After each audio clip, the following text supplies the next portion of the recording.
Silakan tulis di kolom komentar dari daerah mana saja teman-teman yang menonton cerita ini.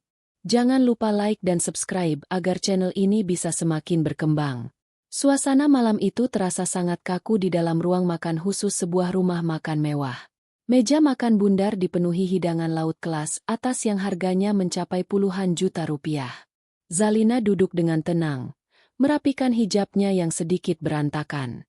Di depannya, Lucky, suaminya, tampil penuh percaya diri. Di sisi lain, Ibu Dini, sang mertua, sibuk memamerkan perhiasan emasnya, sementara Yasmin, sang adik ipar, terus menatap layar ponselnya tanpa peduli. Ibu Dini meletakkan sendoknya dengan kasar. Ia menatap Zalina dengan tatapan merendahkan. Makanan seenak ini rasanya hambar kalau rumah sebesar itu masih sepi dari suara tangisan bayi, ucapnya ketus. Zalina menghentikan kunyahannya, menahan perih di dadanya. Lucky hanya diam tanpa berniat membela. Ibu Dini kemudian mengeluarkan sebuah foto wanita cantik bernama Yunita. Lihat wanita ini.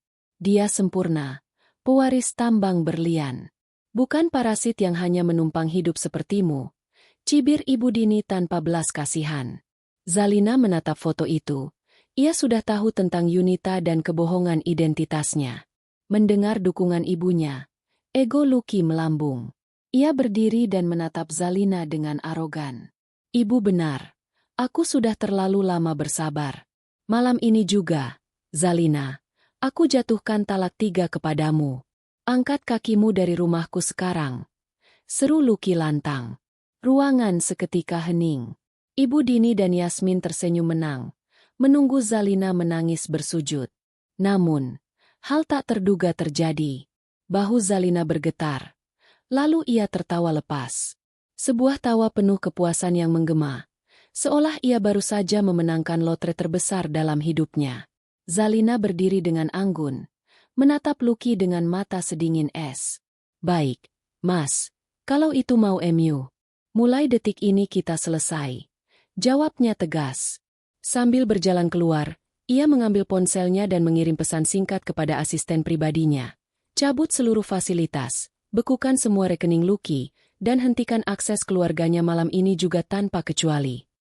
Ia melangkah pergi tanpa menoleh lagi, meninggalkan mereka yang masih merasa di atas angin, tanpa tahu bahwa kehancuran total baru saja dimulai. Lucky membanting kartu hitamnya ke meja. Wajahnya memerah karena malu. Coba lagi. Tidak mungkin saldonya tidak cukup. Teriaknya. Manajer restoran menggeleng sopan namun tegas. Maaf, Pak Lucky, semua rekening atas nama Anda telah dibekukan secara permanen dari pusat. Ibu Dini mulai panik, memegangi perhiasan emasnya seolah takut akan disita untuk membayar tagihan. Sementara itu, di kejauhan melalui dinding kaca, mereka melihat Zalina masuk ke dalam mobil sedan hitam mewah yang belum pernah mereka lihat sebelumnya, melaju pergi dengan tenang meninggalkan mereka dalam kehinaan. Yasmin menjerit histeris saat melihat mobil sport kesayangannya dinaikkan ke atas truk derek. Mas Lucky, kenapa orang-orang ini mengambil mobilku? Teriaknya sambil merengek. Lucky keluar dengan rambut berantakan, masih mengenakan piyama, hanya untuk menemukan kepala pelayan mereka menyerahkan kunci rumah.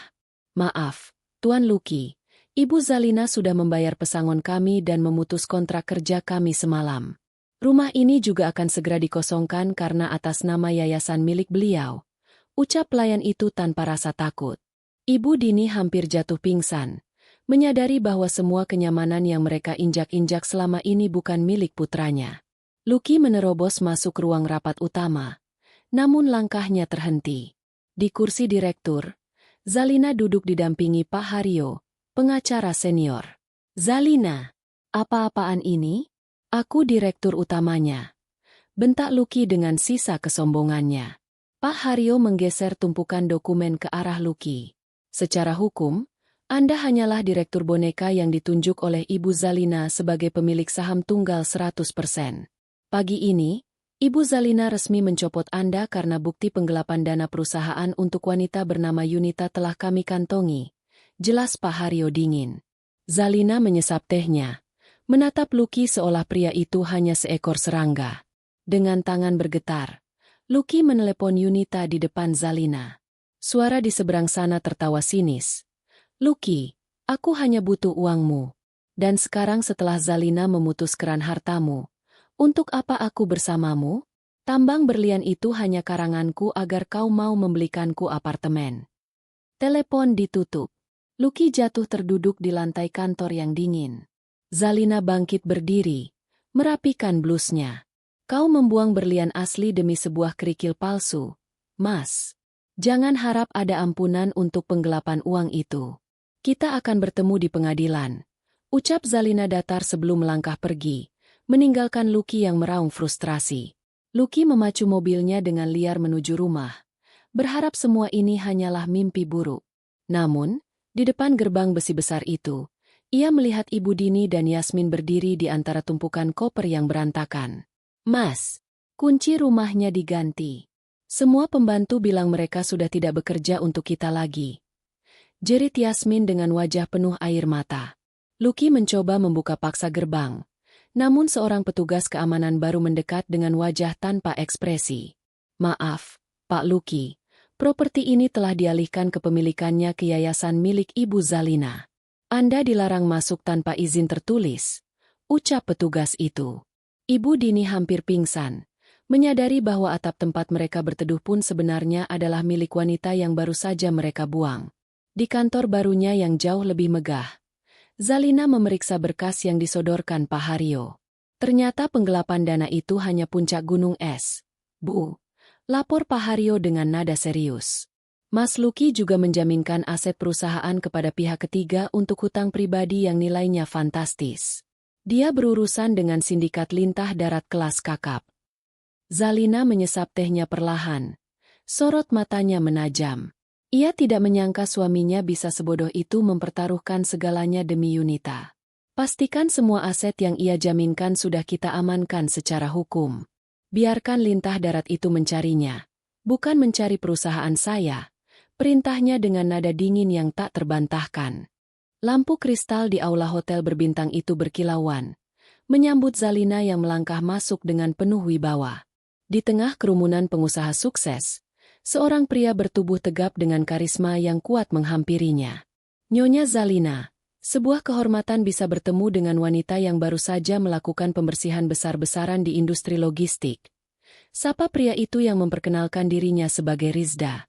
Zalina tersenyum tipis, menyadari bahwa Rizda adalah pemain besar di pasar modal. Dunia bisnis terlalu sempit untuk parasit. Tuan Rizda, saya hanya merapikan apa yang seharusnya menjadi milik saya. Jawabnya tenang. Rizda tampak terkesan, namun pembicaraan mereka terhenti ketika seorang informan berbisik bahwa Lucky terlihat sedang mengamuk di depan gudang logistik utama. Lucky menendang gerbang besi gudang itu dengan membabi buta. Wajahnya merah padam dan pakaiannya tampak kotor. Buka! Ini perusahaanku. Semua truk dan barang di sini adalah milikku. Teriaknya parau kepada para petugas keamanan yang tetap berdiri kokoh. Tak lama, sebuah mobil sedan mewah berhenti tepat di belakangnya. Zalina turun dengan langkah yang sangat tenang, diikuti oleh Rizda yang mengamati situasi dengan tatapan tajam. Lucky menoleh. Matanya menyiratkan keputusasaan yang bercampur amarah. Zalina, katakan pada anjing-anjing penjagamu ini untuk membiarkan direktur mereka masuk. Bentak Lucky. Zalina hanya menatapnya dengan pandangan kosong. Direktur? Kamu hanyalah mantan narapidana di masa depan. Lucky. Seluruh aset ini sudah diamankan secara hukum dan namamu tidak lagi tertera dimanapun selain di surat panggilan polisi. Jawabnya tanpa nada emosi. Lucky tertawa sinis sambil menunjuk ke arah Rizda. Oh, jadi ini alasanmu begitu cepat membuangku? Sudah punya simpanan orang kaya yang baru. Rizda melangkah maju satu langkah, menempatkan dirinya sedikit di depan Zalina sebagai pelindung. Tuan Lucky, menjaga lidah Anda adalah hal terbaik yang bisa Anda lakukan saat ini. Nyonya Zalina adalah rekan bisnis saya, dan saya tidak akan membiarkan siapapun merendahkannya di depan saya. Ujar Rizda dengan suara berat yang penuh intimidasi. Zalina menyentuh lengan Rizda perlahan, memberi isyarat bahwa ia bisa menangani ini sendiri. Biarkan saja, Tuan Rizda. Seseorang yang sudah kehilangan segalanya memang biasanya hanya punya mulut untuk menggonggong. Lucky, Sebaiknya kamu segera pergi sebelum para lintah darat yang kamu tipu itu sampai ke sini.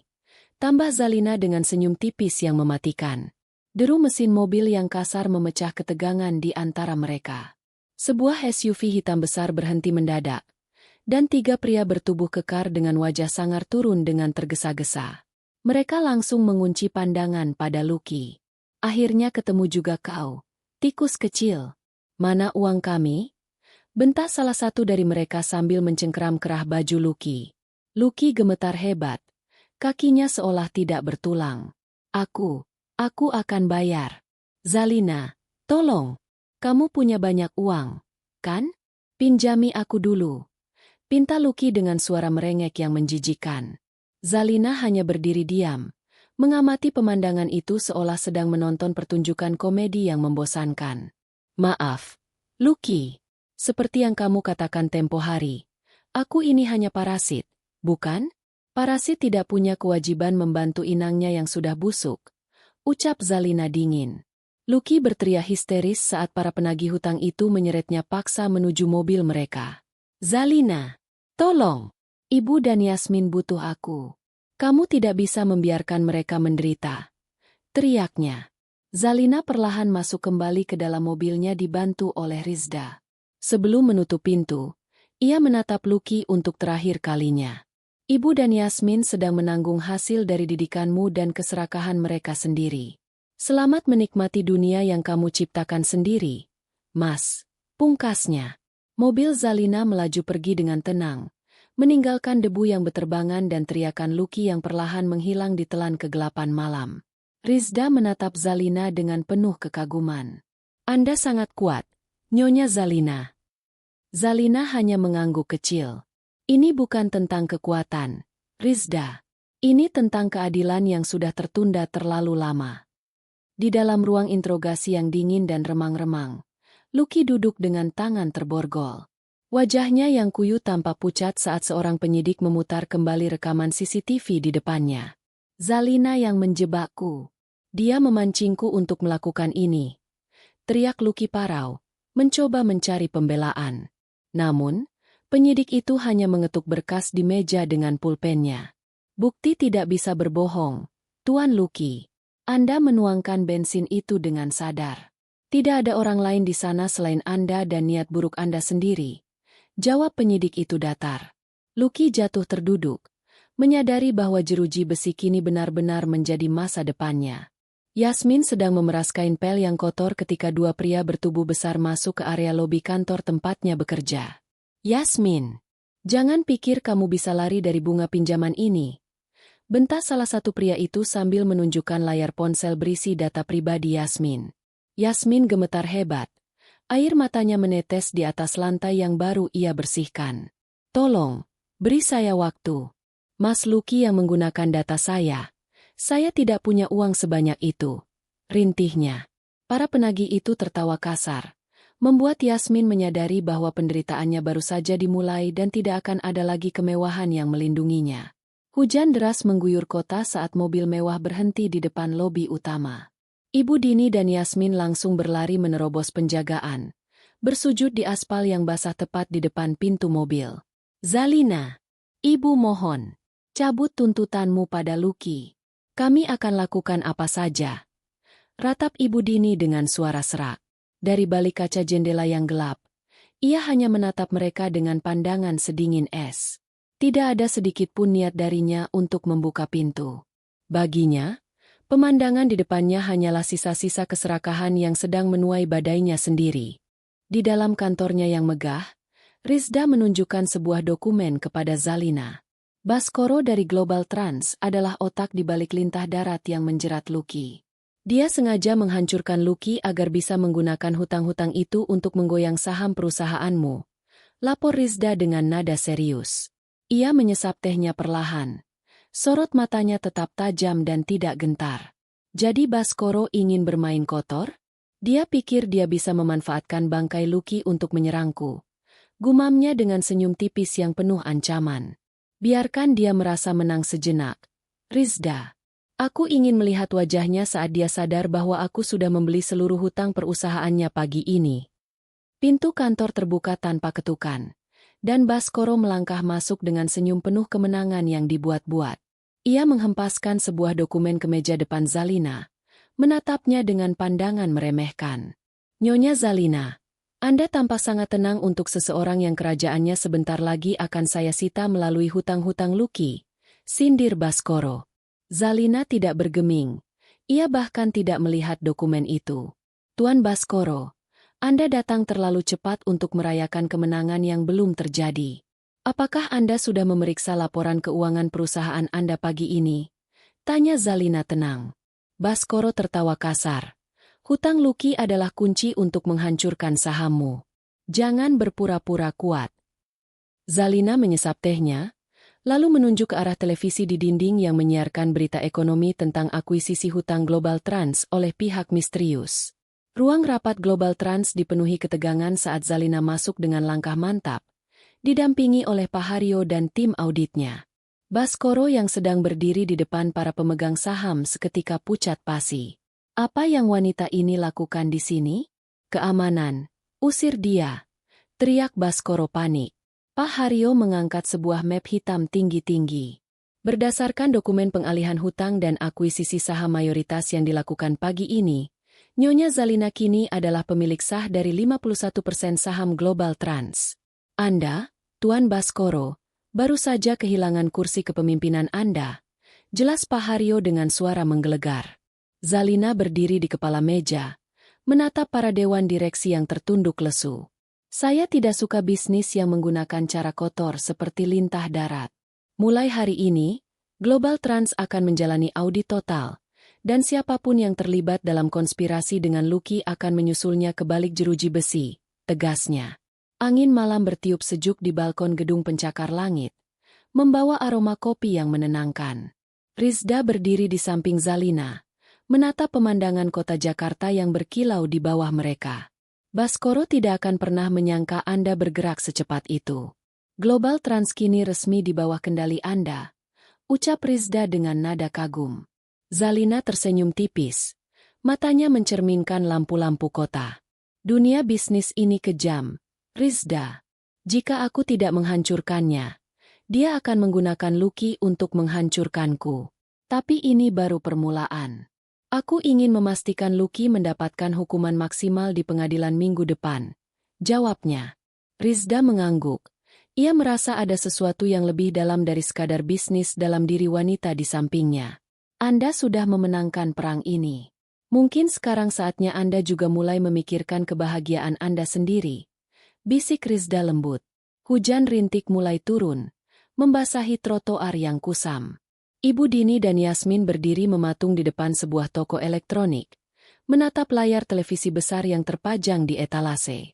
Berita utama menampilkan wajah Zalina yang berseri-seri saat diwawancarai sebagai CEO baru yang mengambil alih Global Trans. Itu seharusnya uang kita, Ibu.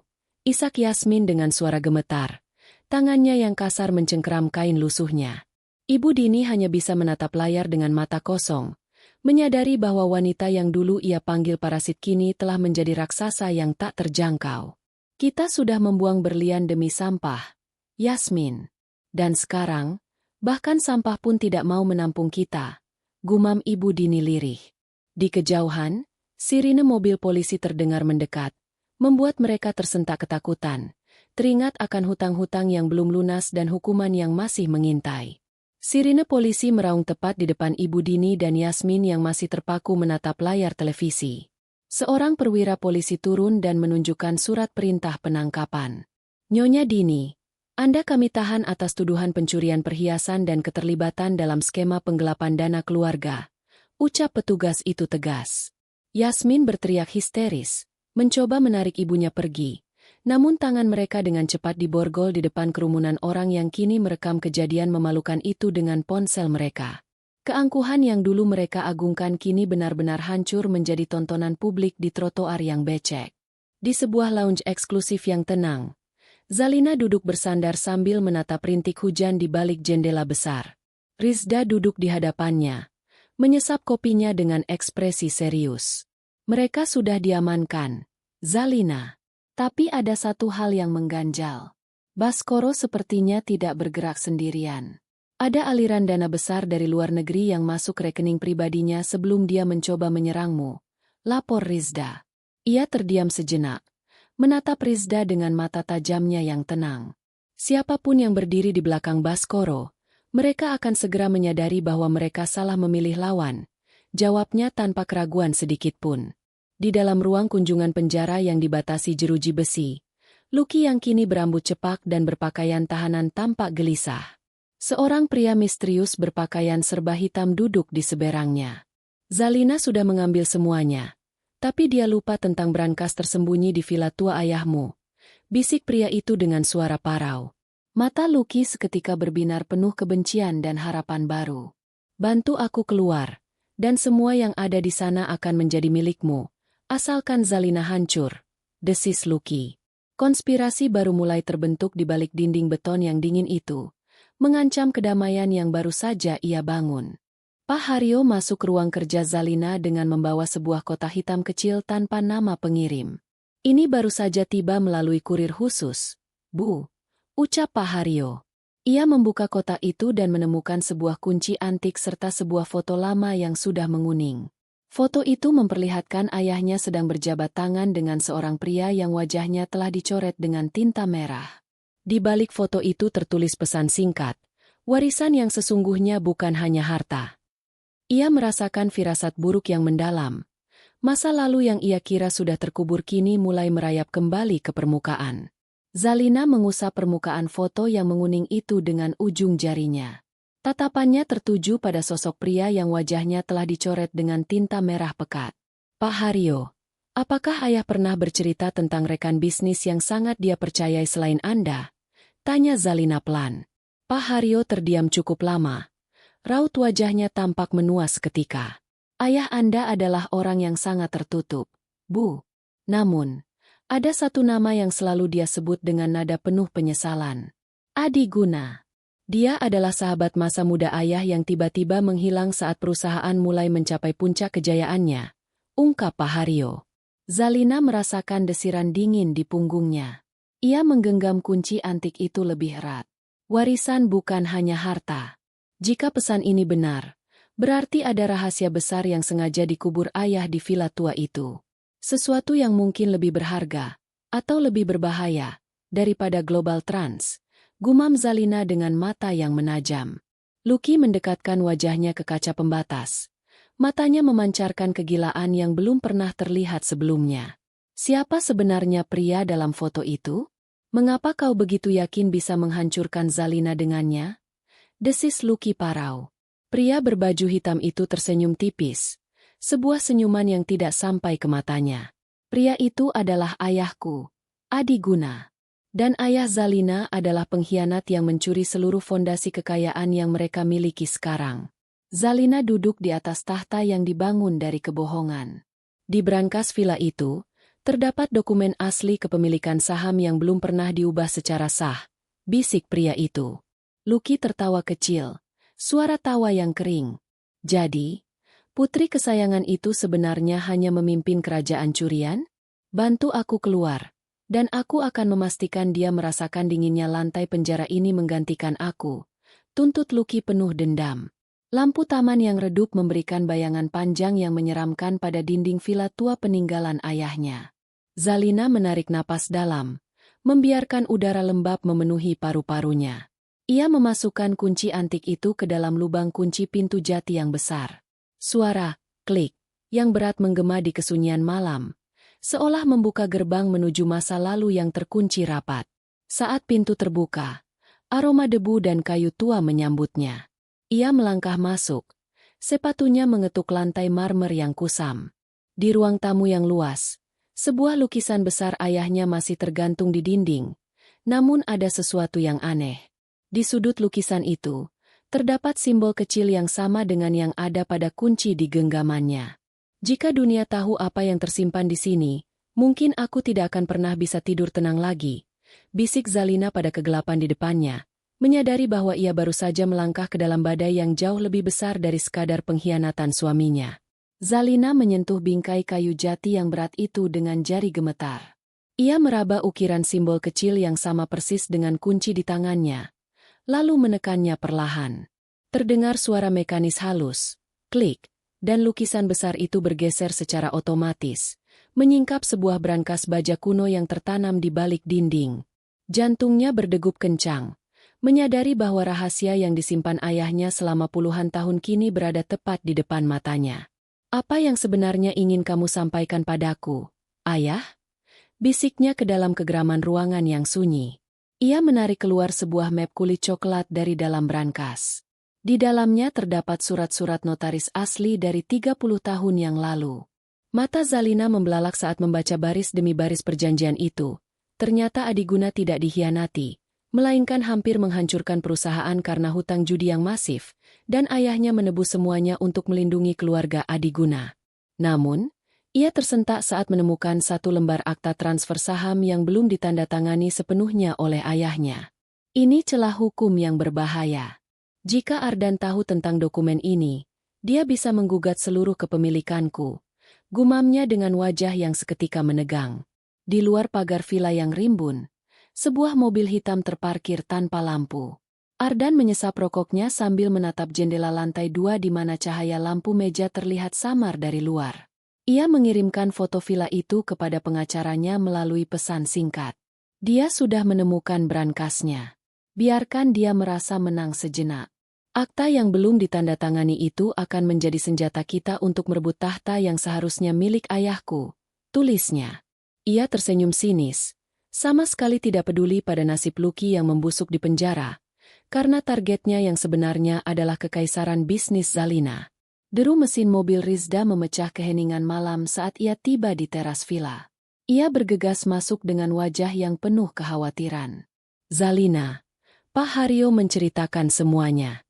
Kamu tidak seharusnya berada di sini sendirian saat musuhmu sedang mengintai dari kegelapan," ujar Rizda tegas.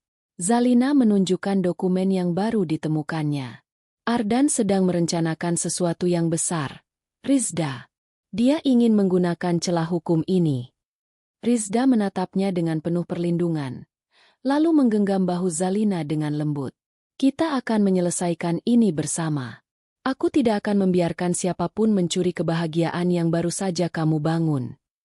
Suara langkah sepatu yang berat di atas lantai marmer yang berdebu mengalihkan perhatian Zalina dan Rizda. Ardan melangkah masuk dengan senyum miring yang penuh kemenangan, diikuti oleh seorang pria berkacamata yang membawa tas kerja kulit. "Indah sekali, bukan? Menemukan kehancuranmu sendiri di dalam rumah kenangan ayahmu," ujar Ardan dengan nada mengejek. Ia menunjuk ke arah map coklat di tangan Zalina. "Dokumen tanpa tanda tangan itu adalah bukti bahwa ayahmu hanya menguasai aset keluarga kami secara sepihak. Besok pagi, pengacaraku akan mendaftarkan gugatan pembatalan kepemilikan saham Global Trans." Rizda berdiri di depan Zalina, menatap Ardan dengan tajam. "Anda pikir hukum hanya soal selembar kertas yang belum selesai? Ada bukti aliran dana penebusan hutang yang jauh lebih kuat dari sekadar tanda tangan yang tertunda, Tuan Ardan." Ardan hanya tertawa kasar, seolah ancaman Rizda hanyalah angin lalu. "Kita lihat saja siapa yang akan tertawa di pengadilan nanti. Zalina, nikmatilah malam terakhirmu sebagai pemilik perusahaan." Lampu meja menyinari lembaran kertas tua yang menjadi pusat konflik. Pak Haryo menggunakan kaca pembesar untuk meneliti serat kertas pada bagian bawah akta yang belum ditandatangani itu. "Ada sesuatu yang aneh, Bu. Lihat di pojok kanan bawah ini," bisik Pak Haryo. Zalina mendekat. Matanya menatap tajam pada bekas tekanan kering yang hampir tak terlihat. "Ini bukan sekadar tanda tangan yang terlupa, Pak Haryo. Ini adalah stempel buta dari notaris lama yang sudah almarhum. Ayah sengaja tidak menandatanganinya karena ada syarat yang belum dipenuhi oleh Adiguna saat itu." Zalina menyandarkan tubuhnya. Pikirannya berputar cepat. Ardan mengira ini kelemahan saya. Padahal ini adalah jebakan yang disiapkan ayah untuk siapapun yang mencoba menggugat dengan niat buruk. "Rizda, apakah kamu sudah mendapatkan data tentang siapa yang mendanai Ardan dari luar negeri?" Rizda mengangguk sambil menunjukkan tabletnya. "Dana itu berasal dari perusahaan cangkang di Singapura yang terhubung dengan mantan musuh bisnis ayah Anda. Ardan hanyalah pion, Zalina. Mereka ingin menggunakan dendamnya untuk meruntuhkan kredibilitas Anda di pasar modal." Suasana di ruang kunjungan penjara terasa pengap. Lucky, dengan wajah yang jauh lebih tirus dan mata yang cekung, menatap Ardan dengan penuh harap. Aku akan melakukan apa saja, asal Zalina jatuh. Aku ingin dia merasakan apa yang aku rasakan di sini, desis Lucky dengan suara parau. Ardan mengangguk pelan, memberikan sebuah kertas berisi poin-poin pernyataan. Kamu hanya perlu bersaksi bahwa kamu pernah melihat dokumen ini di brankas rumah saat kalian masih menikah. Dan Zalina pernah mengakui padamu bahwa dokumen itu adalah aib yang harus dimusnahkan. Jika kamu melakukan ini dengan meyakinkan, pengacaraku akan mengatur agar hukumanmu diringankan karena bekerja sama sebagai saksi kunci. Lucky tersenyum miring, sebuah senyum yang penuh kebencian. Zalina pikir dia sudah menang. Dia tidak tahu bahwa orang yang paling mengenalnya kini akan menjadi belati yang menusuk punggungnya. Ardan bangkit berdiri, merapikan jasnya. Ingat, Lucky, jangan buat kesalahan. Ini adalah satu-satunya tiketmu untuk membalas dendam. Di bawah cahaya lampu meja yang redup, Zalina dan Rizda membedah tumpukan dokumen keuangan dari era 30 tahun silam. Jemari Zalina berhenti pada sebuah catatan kaki yang ditulis tangan oleh ayahnya di balik buku kas yang kusam. Ini dia, Rizda. Alasan kenapa ayah tidak pernah menandatangani akta itu. Bisik Zalina dengan nada suara yang bergetar karena emosi. Rizda mendekat, membaca baris demi baris angka yang menunjukkan lubang besar dalam dana pensiun ribuan karyawan saat itu. Adiguna tidak hanya berjudi dengan uangnya sendiri. Dia mencuri masa depan para buruhnya. Ayahku menebus lubang itu dengan seluruh modal pribadinya. Namun dia menunda tanda tangan sampai Adiguna mengembalikan dana tersebut, yang ternyata tidak pernah terjadi. Rizda mengangguk paham. Sorot matanya penuh kekaguman. Jadi, Ardan bukan hanya menuntut tahta yang bukan miliknya, tapi dia juga ingin mengubur dosa besar ayahnya. Kita harus bergerak lebih cepat sebelum dia mencemarkan nama baik ayahmu di depan publik. Zalina menutup buku itu dengan tegas. Matanya berkilat penuh tekad. Dia pikir dia memegang senjata, padahal dia baru saja menggali kuburannya sendiri. Keesokan paginya, layar televisi di lobi gedung Global Trans dipenuhi oleh wajah Ardan yang sedang melakukan wawancara eksklusif. Dengan raut wajah yang berpura-pura sedih, ia menceritakan dongeng tentang bagaimana keluarganya disingkirkan secara paksa oleh mendiang ayah Zalina. Kami hanya ingin keadilan. Zalina membangun kerajaannya di atas air mata keluarga kami, ucap Ardan di depan kamera. Seketika itu juga, grafik harga saham perusahaan di layar bursa mulai menukik tajam ke arah merah. Zalina melangkah masuk ke lobi dengan langkah yang tetap tenang, meskipun puluhan wartawan langsung mengerubunginya dengan pertanyaan yang menyudutkan. Nyonya Zalina, apakah benar Anda adalah direktur dari perusahaan hasil curian? Teriak salah satu reporter. Zalina berhenti sejenak, menoleh ke arah kamera dengan senyum tipis yang penuh wibawa. Sejarah ditulis dengan bukti, bukan dengan air mata buaya di depan media. Kita akan lihat fakta sebenarnya di pengadilan nanti. Jawabnya datar sebelum berlalu masuk ke dalam lift pribadi. Di sampingnya, Pak Haryo tampak sibuk menerima telepon dari investor yang panik. Biarkan mereka menjual sahamnya. Pak Haryo, kita akan membeli kembali semuanya saat harga berada di titik terendah. Ini adalah pembersihan yang memang saya butuhkan. Bisik Zalina dingin. Suasana di ruang sidang terasa begitu menyesakan. Zalina duduk di kursi penonton baris depan, menatap lurus ke arah kursi saksi. Pintu samping terbuka, dan Lucky melangkah masuk dengan tangan terborgol dan pengawalan ketat. Wajahnya yang tirus tampak memancarkan kebencian saat matanya bertemu dengan mata Zalina. Saksi, apakah benar Anda pernah melihat dokumen ini di kediaman Nyonya Zalina? Tanya pengacara Ardan. Lucky menarik napas panjang. Suaranya terdengar parau namun penuh keyakinan palsu. Benar, Yang Mulia. Zalina sering menyembunyikan map coklat itu. Dia pernah berkata padaku bahwa ayahnya melakukan kesalahan besar di masa lalu dan dia harus memastikan rahasia itu mati bersamanya. Dia bahkan menyuruhku membakar dokumen-dokumen lama untuk menghilangkan jejak. Bohong Lucky tanpa berkedip. Ardan yang duduk di meja penggugat tersenyum puas, melirik ke arah Zalina dengan tatapan mengejek. Namun, Zalina tetap diam, sedikit pun tidak menunjukkan kegelisahan. Ia hanya mencatat sesuatu di buku kecilnya, menyadari betapa putus asanya Lucky hingga bersedia menjual sisa harga dirinya demi janji manis Ardan. Pak Haryo berbisik di telinga Zalina. Dia baru saja melakukan sumpah palsu, Bu. Ini akan menjadi bumerang yang sempurna saat kita memutar rekaman penyadapan di selnya nanti.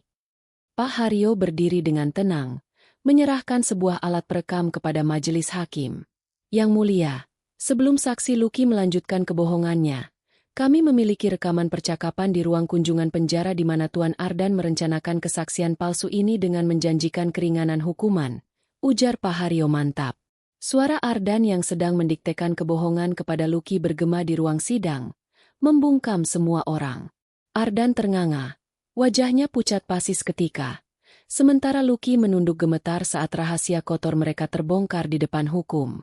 Zalina hanya menatap mereka dari kursi penggugat dengan tatapan tenang yang menghancurkan sisa-sisa keberanian mereka. Hakim mengetok palu dengan keras, menyatakan gugatan Ardan ditolak sepenuhnya dan memerintahkan penahanan seketika atas tuduhan konspirasi, penyuapan, dan kesaksian palsu. Lucky menjerit histeris saat petugas menyeretnya kembali ke sel dengan borgol yang lebih kencang, menyadari bahwa ia telah membuang kesempatan terakhirnya demi dendam buta. Ardan hanya bisa menatap lantai dengan tangan terborgol saat polisi membawanya pergi di depan kilatan kamera wartawan. Zalina berdiri dengan anggun, merapikan blusnya, lalu melangkah keluar melewati mereka tanpa menoleh sedikit pun, seolah mereka hanyalah debu masa lalu yang sudah ia bersihkan. Di balkon gedung Global Trans yang kini sepenuhnya dalam kendalinya, Zalina menyesap tehnya sambil menatap langit senja Jakarta yang berwarna keemasan. Nama baik ayah sudah pulih, dan para pengkhianat itu sudah mendapatkan tempat yang layak bagi mereka. Gumamnya penuh kelegaan. Rizda melangkah maju, berdiri di sampingnya dengan tatapan penuh kekaguman. Anda telah melakukan hal yang luar biasa, Zalina. Sekarang, dunia bisnis tahu siapa pemilik tahta yang sesungguhnya, ujar Rizda lembut. Zalina menoleh, memberikan senyuman yang benar-benar ringan dan tulus, menyadari bahwa ia tidak hanya memenangkan perusahaan, tapi juga kedamaian yang selama ini ia cari. Malam itu, Zalina berdiri di depan cermin besar di kantor eksekutifnya, menatap sosok wanita tangguh yang telah melewati badai pengkhianatan. Ia teringat kembali pada malam saat Lucky menjatuhkan talak 3 di depan keluarganya. Ternyata itu adalah berkah terbesar yang pernah ia terima. Tanpa parasit yang membebani, ia telah terbang lebih tinggi menuju puncak kejayaan. Dengan senyum penuh kemenangan, ia mematikan lampu kantornya dan melangkah menuju masa depan yang cerah dan mandiri. Kejahatan telah dibalas, martabat telah dipulihkan, dan Zalina resmi menjadi pemenang abadi dalam hidupnya sendiri. Selesai.